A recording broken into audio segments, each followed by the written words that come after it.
Hi, and welcome to another episode of the Healing Lyme Summit. I'm your host, Dr. Mariah Hinchy. Keeping up with advancements in testing for vector borne diseases is essential, especially when dealing with the complex and often controversial diagnosis of Lyme disease and its associated co infections. Limitations in testing when using conventional laboratories can really complicate the matter and lead to misdiagnosis of a lot of these infections. So, given the nature of these infections, which is often nonspecific and intermittent, coupled with a negative test result, this can lead to a lot of misdiagnosis, especially when the practitioner is not Lyme literate. So, you will hear me say time and time again that vector borne disease is a clinical diagnosis, and I stand by that. But using special techniques by specialty laboratories is helpful in confirming the presence of Lyme disease and also figuring out what other co infections are present, which can be essential to being able to use the appropriate treatment for the specific infections in that person. So, here to talk with us today about the evolution of testing for vector borne disease is Jasna Shah, PhD. So, Dr. Shah is the research and clinical director of IGeneX Laboratory and has been since 2003. She has over 40 years of experience in molecular biology, microbiology, and immunology, and she holds over 20 patents. Dr. Shah has dedicated her career to studying various tests and techniques for detecting parasitic infections as well as other infectious diseases. And she is the world expert in the FISH test, which you're going to hear about, and is a way of directly testing samples from patients. So, welcome, Dr. Shah. Thank you for your time. Please tell our listeners a little bit more about yourself and your work in developing testing for vector borne diseases. Thank you, Dr. Hinchy, for inviting me today to talk about tick-borne disease testing and where are we, what advances have we made in the last 20 years. That is what I'm going to cover briefly today. Wonderful. So, can we start by talking about, tell us how many species of Lyme disease we are actually currently able to test for? Well, different labs do different testing. Some labs say, I've seen a list of up to 14 different Borrelia species just for Lyme disease put on that test request form. And we ourselves test for 9 major species. Basically, there's also, one has to understand between different Borrelias, they are quite closely related. So some of the antigens we have designed, we pick up the remaining few species that we don't have on our list. So I think the testing we do is pretty comprehensive, pretty much can detect Lyme disease infection from anywhere in the world. We have demonstrated it very clearly in a study that where we tested samples from Europe, Australia, and US. Also from South America, we have had specimens, Mexico, we have covered Africa, we have covered. So basically, we know that our test will pick up species that are found worldwide. Okay, and so you're saying your test for Lyme disease looks at 9 species of Borrelia, yes, but then we also have the tick-borne relapsing fever species of Borrelia, correct? And then that's another how many species? There are about 20 species known. And of these, in the US, there are 6 major species that are causing the disease. So the way we have designed that test is to detect all the species that are found in US that we know of. But the way we design our test, as I mentioned, it will detect species in Europe, in Australia, and Africa. So this is how our tests are designed to be very, very inclusive. One of the things we have to remember when you are testing is a patient can get infected anywhere. We all travel either for business or business and pleasure, and ticks are everywhere. We go to parks, hiking, doesn't matter whether it's in US or in Europe, in Africa, you can get bitten by a tick and get Lyme disease or tick-borne relapsing fever. So that is why when we think about a disease, we look at it from a worldwide point of view. Even though you don't get it in US, you are traveling. So when you get back, you may have got it from somewhere else. Right. That's a very good point. Mhm. So, can you tell us when we're talking about conventional labs, right? And Mhm. you have a Lyme test done, what species or species are they looking at? They only look at Borrelia burgdorferi sensu stricto. That is what causes Lyme disease mostly in US. That is what it was thought. But we all know that there are many species found in US as well. There are publications, things have changed. This is what we knew in 1994, that there was only one species that was causing the disease. Since then, many other species. Just to give you a few examples, Spilmani, Meoni, that everybody has accepted exists here. There's Spilmani, there's Californiensis, Bisetti. Just to name a few, Garini has been found here, Evzeli has been found here. So all the European species are also now being found in patients in US. And sometimes there are cases where they say they have never traveled anywhere, but they have the disease. So it's important that we test for that. In a conventional lab, they'll only test for the main species, Borrelia burgdorferi sensu stricto. And because they do that, the test itself, when you think about any test, you have to look at the specificity, how good is the test and how many is it going to detect my disease. So there's a balance. And the big labs, the way they perform the test today, the two-tier test that's accepted as the gold standard by CDC. First one is an ELISA test. So basically, what is an ELISA test? It's a mixture of antigens put on a plate, and then you test your serum against it. You can get positive and negative. You're putting everything there, so your specificity is not going to be high. The idea is it's a net where you collect all the positives plus some negatives. And then you go to the second test, which is very specific, and get rid of the known Lyme. In principle, that is what it is, but we have problems with that here in US because the first test is only made from the one species. So it's missing a lot of patients when you're trying to catch it in the net. Right. And also, so it's about 75 to 80% sensitive at the best. And the specificity is around 80% at the best. So when you do that test, you miss some out. Then you go to the next stage, and that is also not 100% sensitive. So when you combine that, you could miss up to 50% of the patients just because the way the test is. Of course, newer tests have come out since then. This is in 1994. Now we have the two ELISA modified two-tier test, which looks at two ELISAs. That test right now is more specific, but you're still using one pathogen to design the test, so you are still going to miss a lot of patients, and that is the problem. We've Right. improved the specificity by doing that, but not the sensitivity.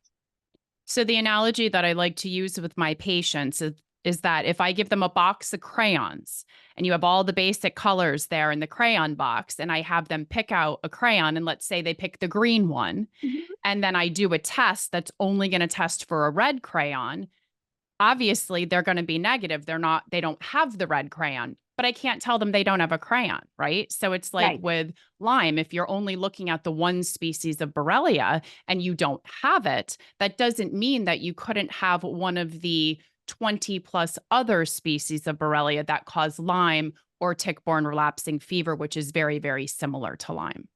You are absolutely correct. And that is why a lot of patients get undiagnosed. Right. Because, we all go to LabCorp and Quest. That's the standard lab for other chemistries and everything. Doctors know that well. And that is what happens. This is why you need to go to specialty lab. Now, when you talk about TBRF, tick-borne relapsing fever, there are no good tests out there. Yeah.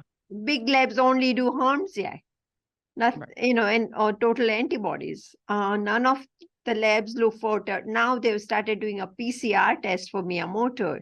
But nobody is really looking at the serology in detail as we are. Right. And that is very important. 2 labs offer the test for tick-borne relapsing fever. We do IGenX and Vibrant does. But the quality of tests varies drastically between the 2 labs. Our tests are very, very inclusive. I can only talk about what I know better, and I cannot say how good the other tests are, but from a scientific point of view, the way we have designed our our targets, it's very inclusive. We have tested it in Europe, US, and Australia. These studies, and we detect tick-borne relapsing fever in all these places.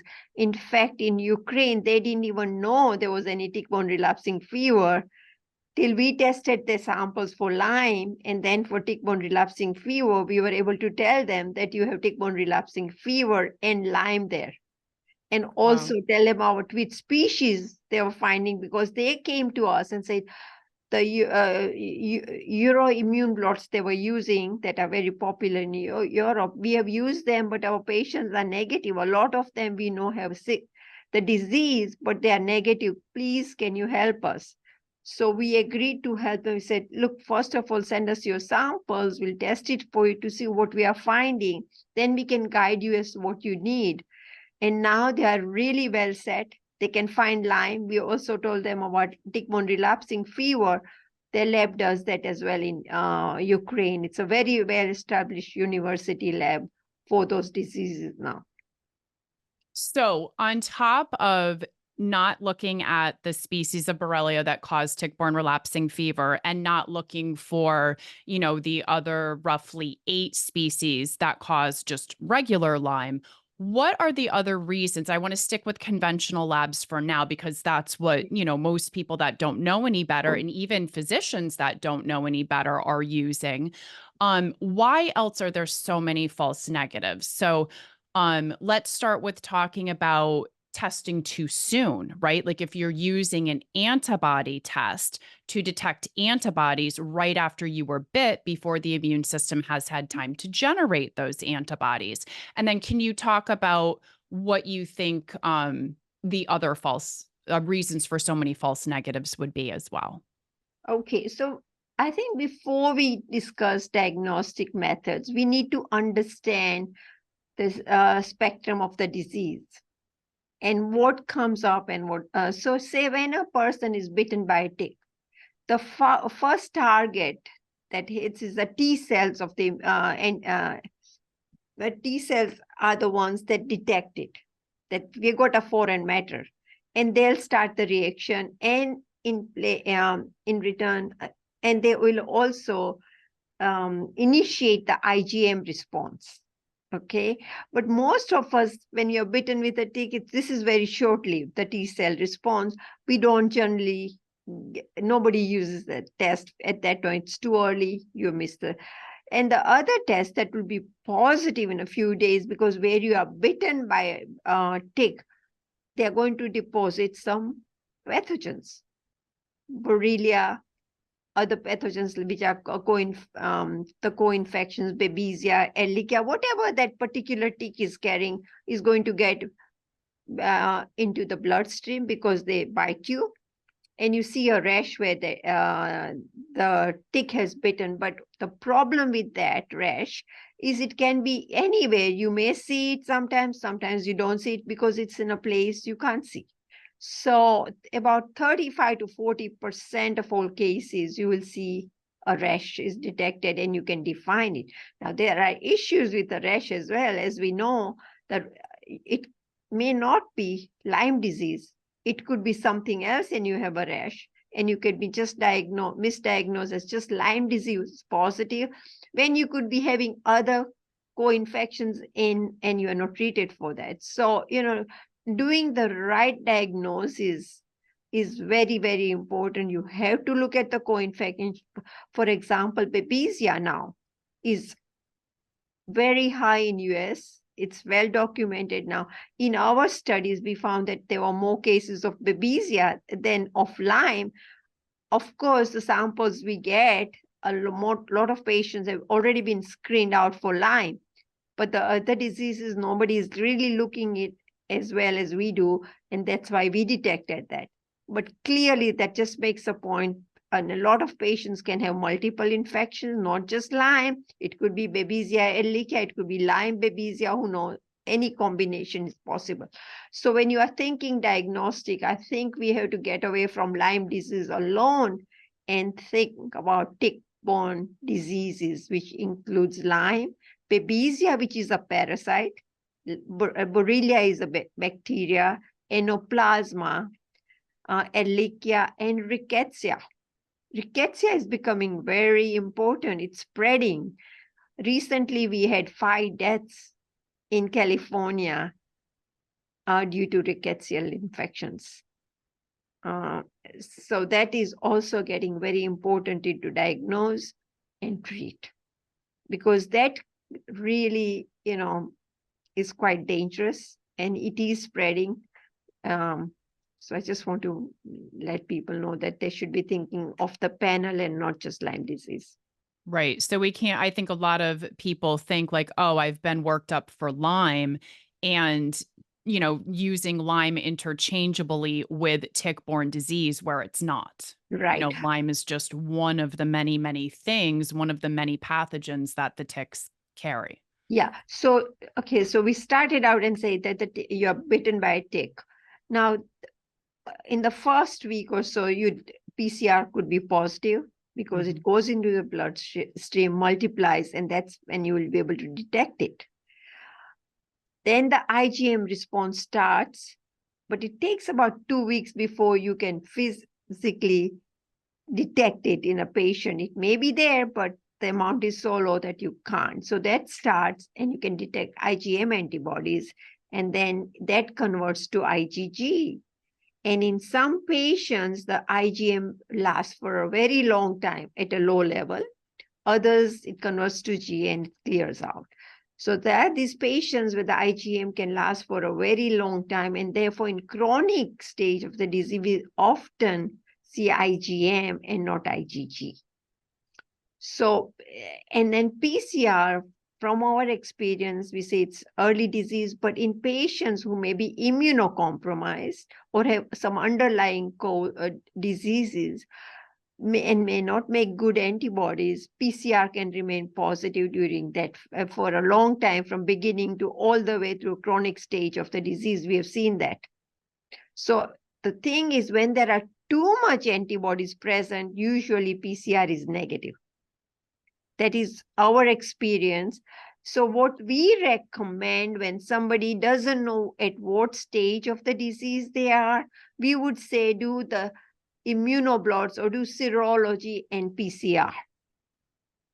Okay. And, we have found that by doing both in patients, because if you don't know where the patient is in the disease, PCR definitely helps. There are patients, we find about 10% of the patients are just PCR positive. Some would be PCR and serology positive. So that's our recommendation for any disease, is to do a panel approach where you look at the immunoblots that are the best if it's available, otherwise IFA and PCR. Okay. So for our listeners, I just want to be clear. So PCR is looking for the DNA or the genetics of the organism. It's considered to be a direct test, whereas Western blots, immunoblots, these other tests that we're talking about are looking at the person's immune response to the infection. And so they're considered to be an indirect test, just to make that differentiation. But I wanted to give Dr. Shaw the opportunity to just let people know how to find out more about testing for vector-borne disease. So go ahead, Dr. Shaw. Okay, so we at IGenX dedicate our lab to Lyme disease and tick-borne disease testing only. That is all we do.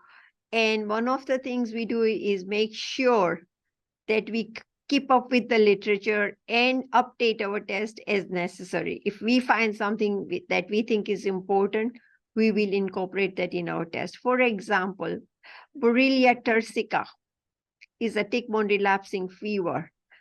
When we first mention it that we are finding it in patients, we are told it's not a human disease.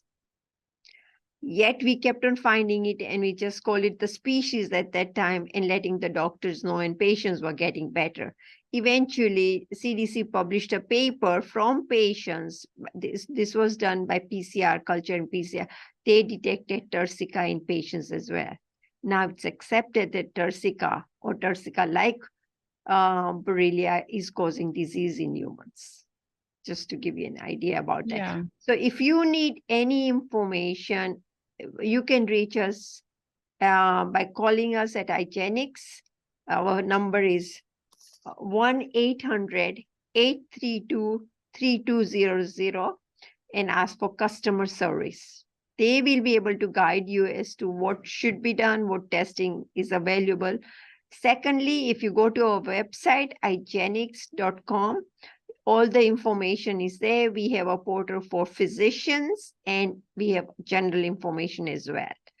Now, if a physician wants to do testing with us, they can get their results directly. There's more information on the physician's portal. Once you sign up with us, there's no fee or anything. We can give you the portal for yourself. So that's how it works. Each physician has their own portal and they get the results. They can go in and download the results for their patients. Wonderful. Thank you for sharing that. So Dr. Shaw, we were talking about immunoblots. So can you tell our listeners a little bit about, so what is the difference between a Western blot and an immunoblot to start? And then I want to talk about the difference between conventional immunoblots and what a specialty lab like IGenX does and how their immunoblot is different. Okay, so Western blot. It is made from culture. Okay, so you have to grow the pathogen. In this case, let's take Lyme an example. It can be any one of them. You have to grow it in culture, then you lyse it, concentrate, lyse it, and then you separate the proteins by size only, by electrophoresis on an acrylamide gel. So once you have separated your proteins out, say there were 40, 50, 100 proteins, some of them are going to be of the same size. There's limitation to how much you can separate those out. Once you have done that, you transfer the proteins that are on the gel onto a membrane. Okay, once you get that membrane, it's treated, ready, and that is what is used to test your serum. So now what you've done is you transferred the proteins and separate them by size on this little strip. And then you test the patient sample. You'll see a signal where the patient has, if the patient has got antibodies. And depending on the pattern of the antibodies, you can see, you know, whether the patient is positive or negative. The problem with the culture is that it's going to be dependent on how the culture grows, culture conditions, and then the protein expression can vary on that. Also, the other variable that you have is you're separating them by gel electrophoresis. And as I said, the culture can vary. You can get some variations in the proteins as well, and the position of the protein, which keeps on changing slightly every time. Whereas an immunoblot, this is advancement from a Western blot. There are two big advantages. Number one, you are not dependent on the culture anymore. The proteins are synthesized. So you're making the protein of interest. Once you know and you have the sequence of the protein, you can manufacture it in the lab. And so once you have made it, it's consistent, it does not vary, it's not culture dependent, temperature dependent, or electrophoresis dependent. Second, now, when you make a blot, immunoblot, you can put any protein you want, where you want on the strip. So you know exactly at what position, what antigen is present. Now for a Western blot, if you wanted to do Western blot for multiple species, it's going to be very cumbersome. It's going to be a big blot. Number one, you have so many variables. Say you're trying to grow 8 different cultures, there are going to be variables, position, everything. And the amount of work you're going to require is tremendous. So in terms of practicality, it's going to be impossible to make a blot with 9 species, a Western blot. But when it comes to an immunoblot, you can do it because you are manufacturing these proteins. Once you have made your lots of proteins, say you have 30 proteins, you know exactly where you are spraying your proteins, you know the exact size, and out of a big gel, which could be quite big, you end up with one strip, very 3 millimeter strip, maybe 12 inches long, and that will have everything on it, all 9 species. So now you converted it to a practical form. The variation goes away. You know exactly where it is. It's clean, number 2, because when you do a Western blot, multiple band proteins are migrating at the same place. For example, there's a protein at position 31 kDa, which is very specific. You probably all know about OSPE, the first vaccine that was made against it. And there, in addition, there is a housekeeping gene that co-migrates there. So that is why 31 was never used, to decide whether you got Lyme or not, because 50% of the times it could be negative, false positive on a Western blot. But we know from our experience that OSPE, that is Borrelia burgdorferi antigen, at position 31 kDa is very good marker for Lyme disease. And therefore, when we make an immunoblot, we can use it because now the background noise is gone, because we just use the correct antigen. That's how powerful an immunoblot can be. And you just put on that membrane what you want. You decide, not what the culture decides for you to look at. Those are Right. the advantages. So the biggest thing is that with the Western blots, there can be a lot of cross reactivity, like various viruses, and like you said, the gene piece. But with an immunoblot, it's cleaner, so you know exactly what the antibodies are reacting to if they're present. That is correct. Okay. So what is the difference between an immunoblot that you could get from a conventional lab, like let's say Quest or LabCorp, and for example, the immunoblot that IGeneX has? Big difference, as we talked about, it's made from 1 species, whereas ours is made from 9 species. Right. But So then you there's a also have bands, right? You're looking at proteins that are not looked at as well. So you're looking at more species, but then you're also fully evaluating all of the proteins or the KD bands, whereas the Western blot, at least with Quest, is looking at like 10 KD bands for IgG and only 3 KD bands for IgM.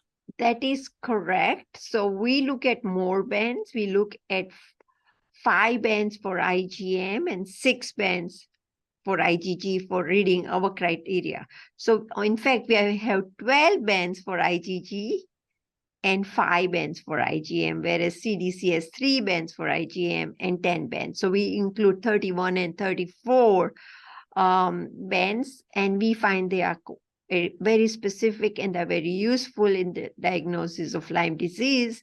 Just to give you an example, we recently did a study with CDC samples. These are well-qualified samples in a blinded fashion. 280 samples, out of which 90 were Lyme positive. The rest had other infections that can mimic Lyme disease symptoms.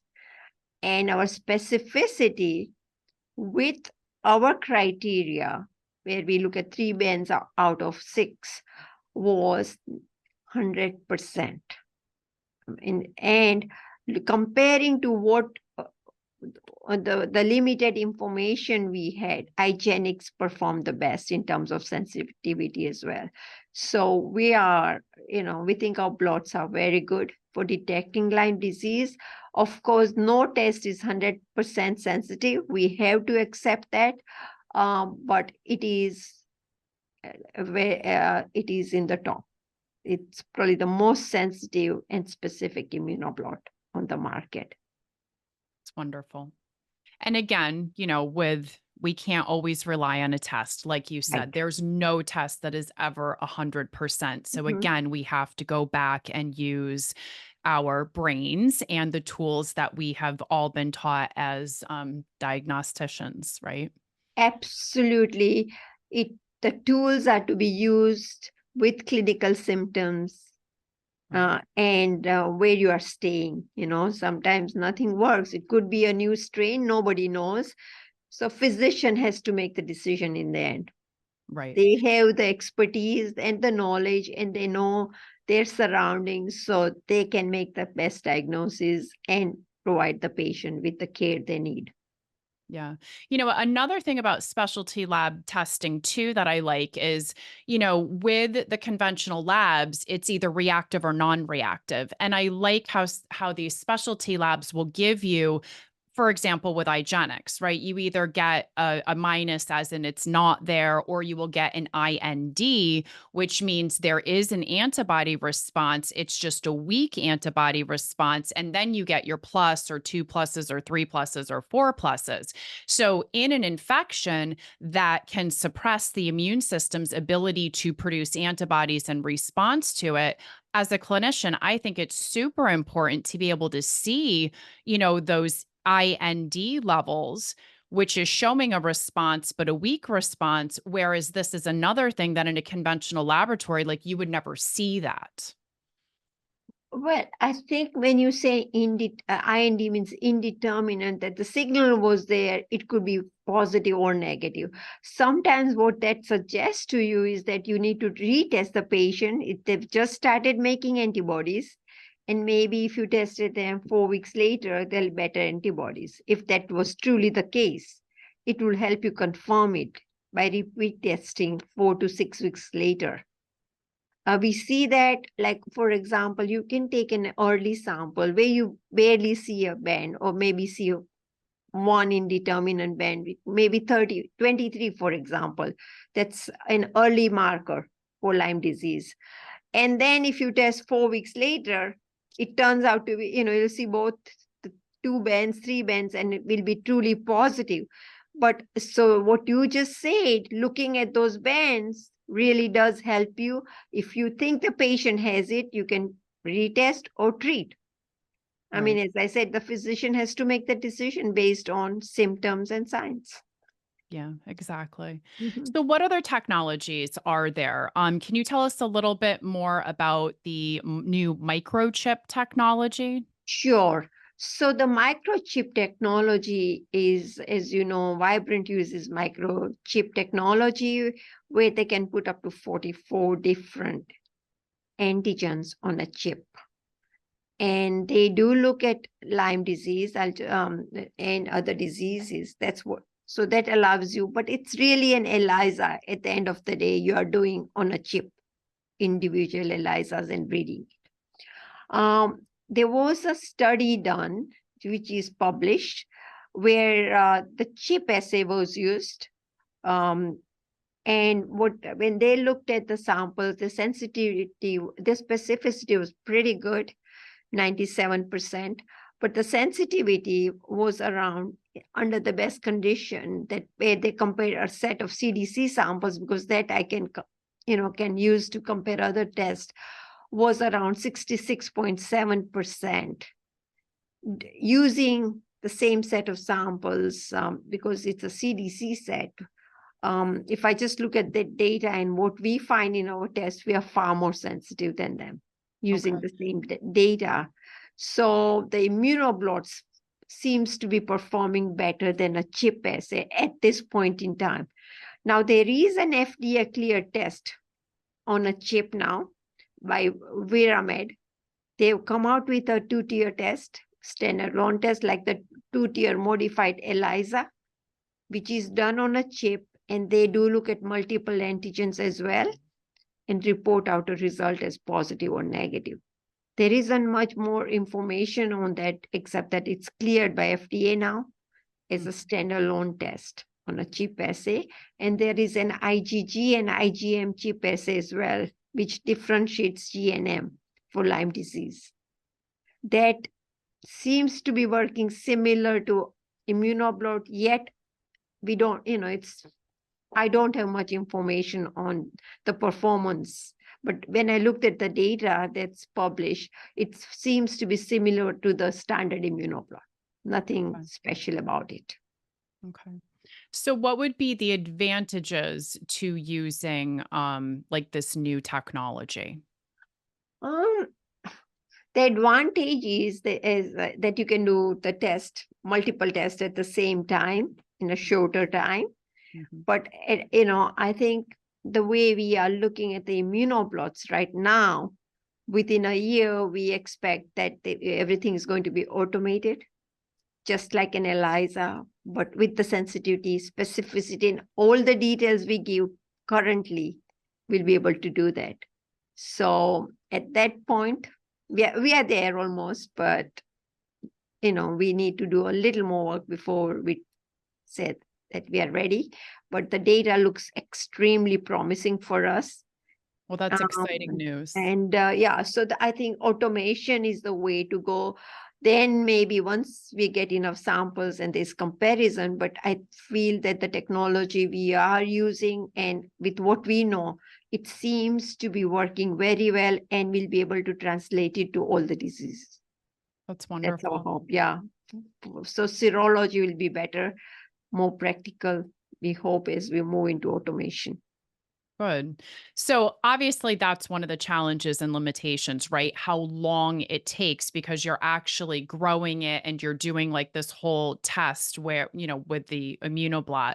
What other challenges would you say or limitations are there with current Lyme and co-infection testing? I mean, let's take Babesia, which is the second most common one.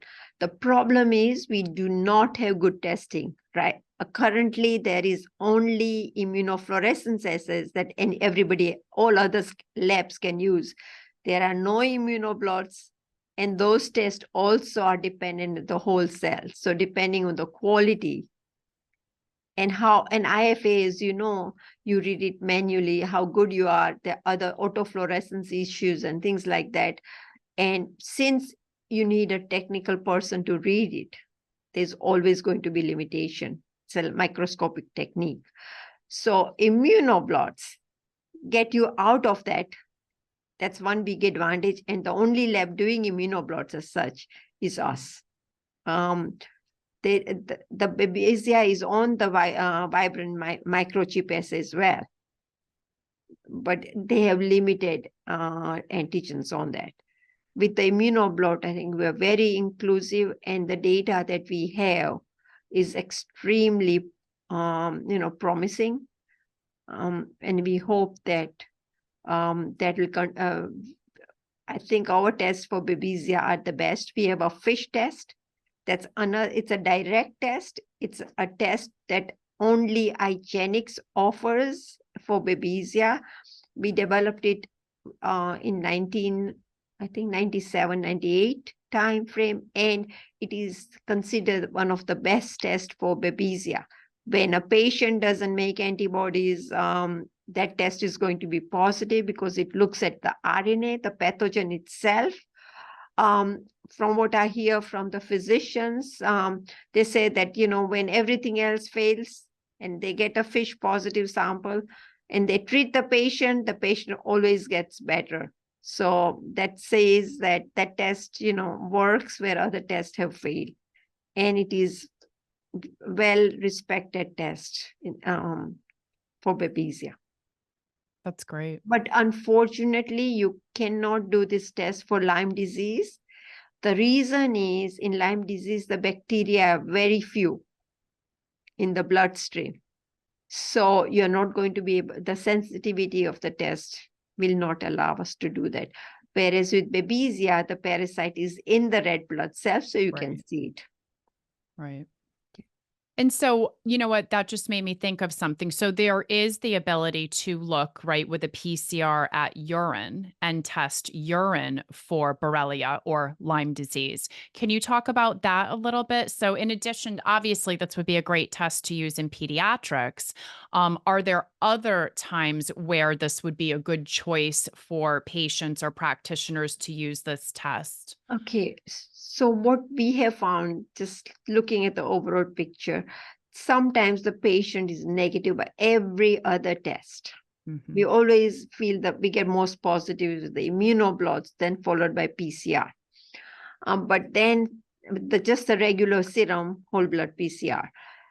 There have been cases where everything else comes back negative, urine PCR comes back positive. There was an ALS patient who was negative on everything else, was told that he will have 6 months left of his life. He's still alive after so many years because he did not believe it. He was a physician. He didn't believe it. Yeah. So he looked, and then, sent the samples to us. And the only test that came back positive was the urine PCR. We know the specificity of that test is really very good, greater than 99%. Sensitivity is not very good. We know it. That's why we do not ask everybody to do that test. What And is the sensitivity? I don't know because I don't have enough samples to Okay. really give you that answer. But we recommend that if the other test fail, you should definitely do urine. Some doctors believe that it should be done after antibiotic challenge. Mm. Others will ask them to do it before they start the treatment. I have no proof one way or the other which works better. There's no, it's a study we can't really do. And so that's where it is, but it's a very useful test. The test we have is very specific. So we know when somebody is positive, it's truly positive. Another test that's worthwhile really looking at that we don't really talk about much is the antigen test. Our antigen test is specific, but not as specific as the PCR. But now we have added more. The system has been upgraded, so we can see more and more species of Borrelia with that test. It's works very well, and I would recommend that test is useful for pediatric patient with PCR to do the antigen test. Mhm. It's non-invasive. And also, we recommend that when a person orders Lyme PCR to include that test. We always recommend a panel approach. As I said, different people, different things, and behave differently. So if you have both the tests covered, there's a better chance of finding it. Like we talked about, 10 crayons. If your test picks 1 crayon, you miss 9. So here you are adding more. So Right. you should pick up more. Both tests are very good. And what is the medium that's being tested for the antigen? Is it blood? Like what is the sample? We do urine You do samples. urine. Yeah, Okay. we do urine samples for that. So Now, is it a culture from the urine? no, so I'm going to talk about, no, Okay. we don't do culture from urine. It doesn't work for Borrelia, but we do have a culture test we introduced last year after working on it for multiple years, several years. It was not an easy thing to develop, but there was interest in developing the test. So we worked on it, and our goal was to just develop a test for Lyme disease. So we started out with that. And then when we tested what we developed, the medium we developed, what we found was that we were growing all the pathogens in it. We were surprised, yes, we were extremely surprised.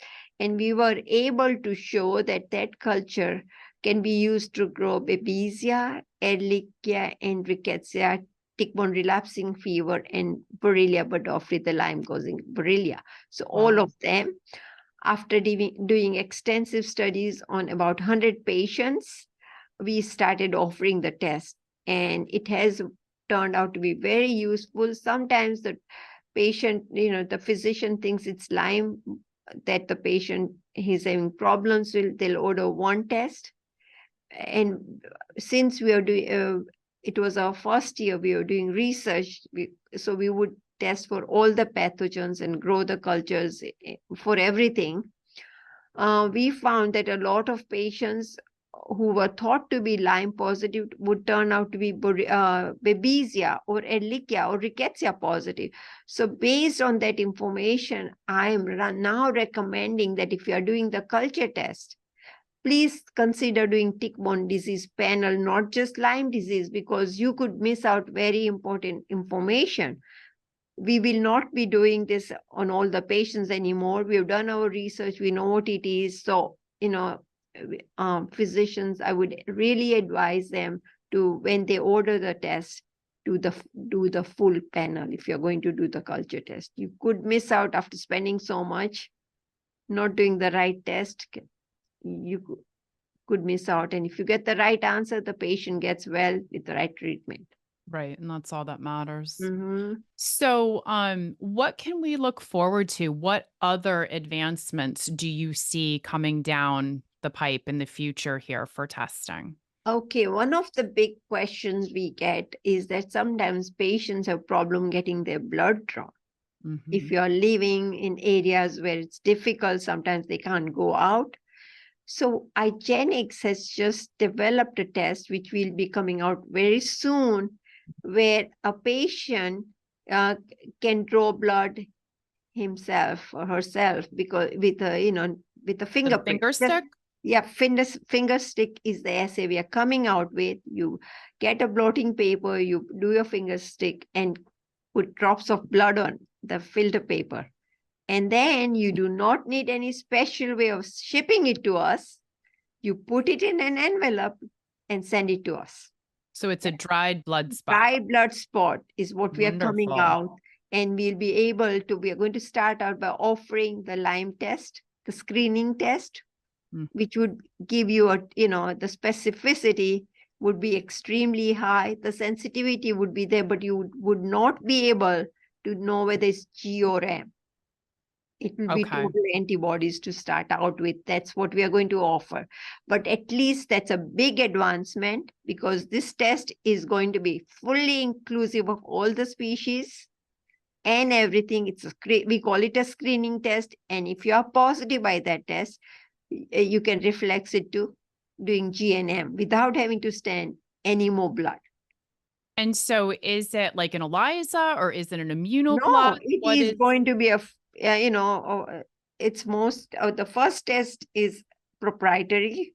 Okay. The second test is immunoblots, but it Okay. will give you specificity and sensitivity. It's not an ELISA.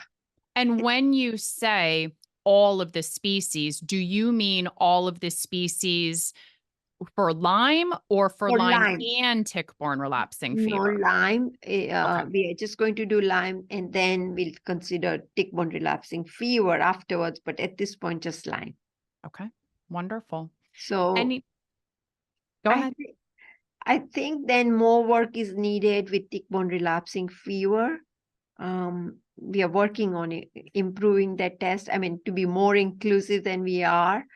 We want to get it to the same level as the Lyme immunoblots test. We are really, I think, the immunoblots that we have are the best. Even the tick-borne relapsing fever immunoblots are the top, but I think we can add more to it as well. And then comes Bartonella, which is really a big problem we didn't know about. There are more than 22 species of Bartonella that cause the disease. And we have designed an immunoblot. I think this is the favorite of blot that doctors like for Bartonella. Is a Bartonella test. It's one of the most popular tests because it's very inclusive. We thought that there was only one Bartonella species that was causing the disease, Bartonella hanseli, but now we know there are multiple species that are transmitted by your pets. Right. Dogs as well, not just cats, Right. that you are getting because they come and bring ticks, and you can get it from ticks or from mites or fleas they're carrying, or from when they scratch you, you can get it if they're infected. And a lot of patients are having Bartonella infections. Literally, they become very lethargic. They get very tired, and kids don't know what's going on. But if you get the right diagnosis and right treatment, you can get your life back from Bartonella as well. So that's something very important to look at as part of the panel. And I think immunoblots are the best for that. I would highly recommend for Bartonella to do the immunoblots if that is suspected. So, if someone were to do the Bartonella immunoblot through IGeneX, how many species does the current Bartonella immunoblot We look evaluate? at the genus level, we look at 22 species. Wow. Okay. And we speciate up to 4 species on the blot. So we'll tell you either it's genus or it's a different species, or is it Hanseli, Quintana, which is the other one, Elizabethae. Mhm. So now and Hanseli. We do Hanseli, Quintana, Elizabethae, and Vinceni. These are Right. the most common species. We can't do the other ones as well. We are not reporting other ones simply because we do not have cultures to prove, because we need to know on our side, like we know it, but we have to prove it for the agencies and to convince everybody else that this is what we are detecting. So we just report it as species, not speciate any further. If you get a Bartonella positive test, the patient has to be treated. Oh, for sure. Yeah. Yeah. And Bartonella can cause so many psychiatric issues as Yes. well. Oh, that brings me the Babesia too. So this is a very interesting fact that we have, is that one of the physicians several years ago were getting pediatric patients with neurological symptoms, right? So she heard somewhere that Babesia could be a cause. So she started sending us samples from this patient. We don't know whose samples we are getting. We get them, they get tested, and results get reported out. Suddenly she calls me and says, 50% of my patients are positive for fish. Are you sure your test is working? And I said, I think so. So I said, let me look at it. I mean, maybe there was a problem. Thank you for telling me. So I went in and looked at it. The samples were ordered at different time points. It wasn't like all of them came on the same day. And I looked at all the reports and everything else for those days, and it was pretty standard. You might have 1 or 2 positives, or on that day, or maybe, but nothing unusual that we had 10 positives. Or so I called her and I said, I don't find anything unusual on there. What I'm finding is pretty normal. So she decided to send her own samples, thinking that, that way she'll find out whether we are truly doing something right or wrong. So we got her sample and it got tested, just like it goes in the flow. So I don't even know sometimes. Then she calls me, my sample came back negative. So now I believe you that your lab gave the right results. I said, we had no doubts, because every sample from New York, when we get a fish positive sample for Babesia, they confirm it by PCR independently for us. We have to send a positive sample for confirmation to New York State Department. Oh, wow. That's good to know. Yeah. So that gets confirmed. We've never failed. Even when we did the proficiency, we never failed. In fact, we had a letter from them saying that, they did it for us for 10 years. We are the only lab doing it, but they still provided us with the proficiency testing. And after 10 years, they said, you don't need our help anymore. You've never failed anything. You can do your internal proficiencies from now onwards. Yeah, that's great. So, yep, that fish test are pretty good. So, what else do you think the listeners should know about testing and tick-borne disease, or I should say vector-borne disease? I think to be alert and look at more things, not just be narrow. If you get a tick bite, just don't look at it in a narrow fashion with us. You need to look at the broad picture and consider all the other common ones, and also the area. If it's something that happens locally. Look at what's out there when you're testing to be sure you include the common diseases in there. I mean, viruses can be a cause as well. So we need to include that in the picture. Sometimes we'll see that it's a virus, but has a Lyme-like symptom or flu-like symptoms. Then ALS patients are, misdiagnosed as ALS when they could be Lyme patients. Rheumatoid arthritis can be mistaken. So you need to look at broadly, when you don't look at it in a narrow fashion as, oh, this is rheumatoid arthritis, can't be anything else. It could be due to infection, and you can treat it and the patient gets better. This is very interesting. This happened with one person who had twins.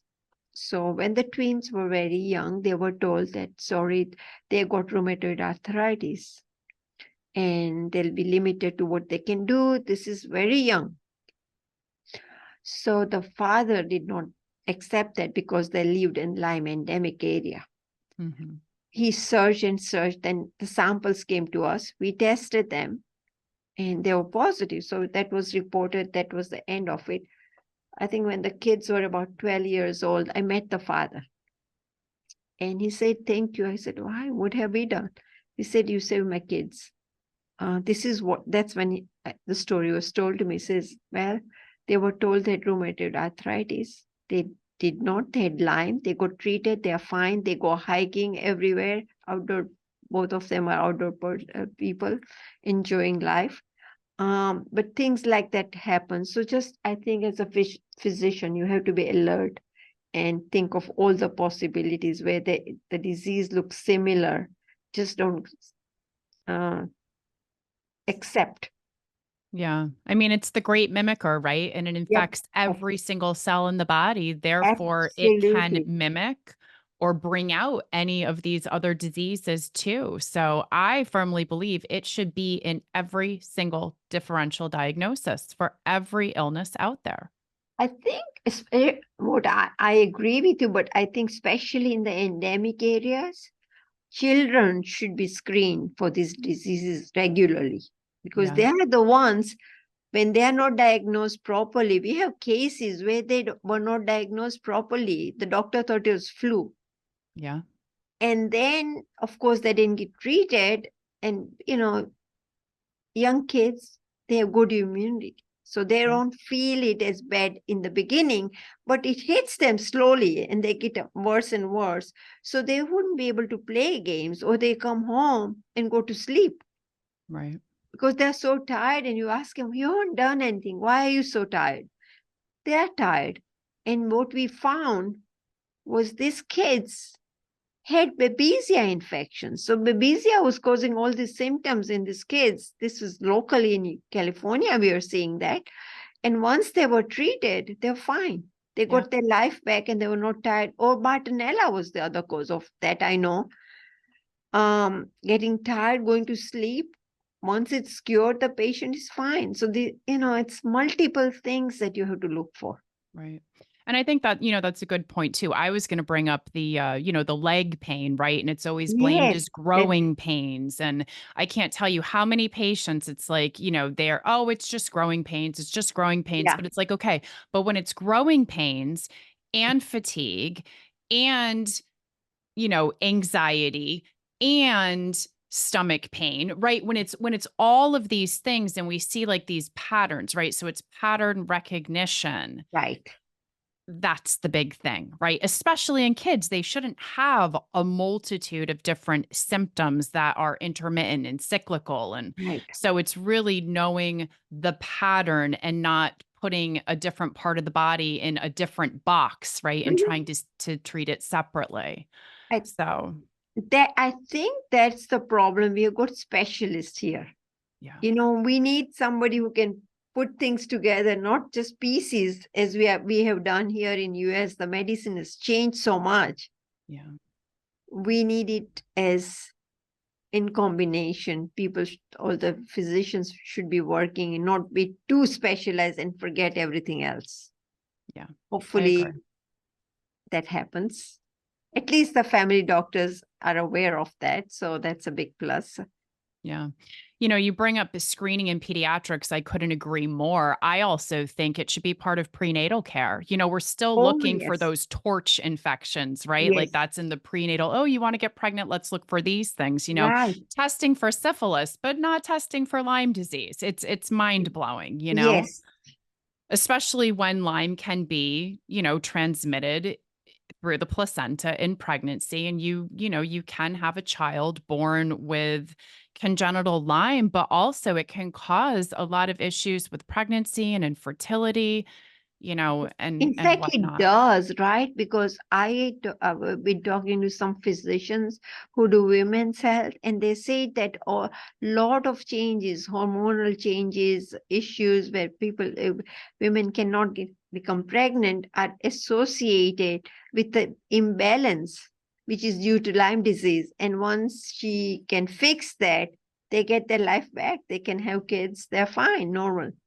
Yeah, So these diseases, these pathogens are something else. I should they say really are. that we They really need really, to really take are. care of it. I think that's the important that to be aware. Yeah, for sure. Everybody should be aware that if these symptoms are there, to include this, as you said, I can't agree more with you on that, that they have to get them tested, not at the big labs. That's the problem. Okay. So I would love to accept insurance, but the insurance people they don't allow you to get in the network. Right. Yeah. It's That's a whole nother conversation. yeah, so Being that controlled kind of by the makes, insurance yeah, I companies. know. So those are the issues. I know it, but having good test is expensive because it requires a lot more than just putting a sample in, walking away and getting an answer, which doesn't mean much. Right. And patients can take their receipts and they can submit Oh, them to yes, their yes. insurance for out of network laboratory reimbursement, correct? Yes, we do it for them. Oh, okay. Patients can tell us and we'll do it for them, and we do not charge anything for it. Oh, Not and Medicare, right? So Yeah, Medicare Medicare, does yeah. cover But IGeneX as well. yes, it does. And insurance, whatever they get out of network, we send them, the check goes directly to them. We take Mhm, nothing. We do this as a free service because, we want to help patients. And sometimes if the check comes here, it goes straight to the patient. So that's mhm. something patients can use. And you know what? Sometimes they got more than what they're paid as well. I mean, Oh, depending on your insurance, it goes from 0 to great. over 100%. And That's wonderful. so that's something we can always help. Good. That's good to know. I'm glad we just brought that point up. Yeah. So, Dr. Shaw, thank you so much for joining us today. And thank you all at home for listening. And I hope that we see you soon on another episode. I hope all of the information that you gained today was valuable and helps you on your path to healing from Lyme. Take care.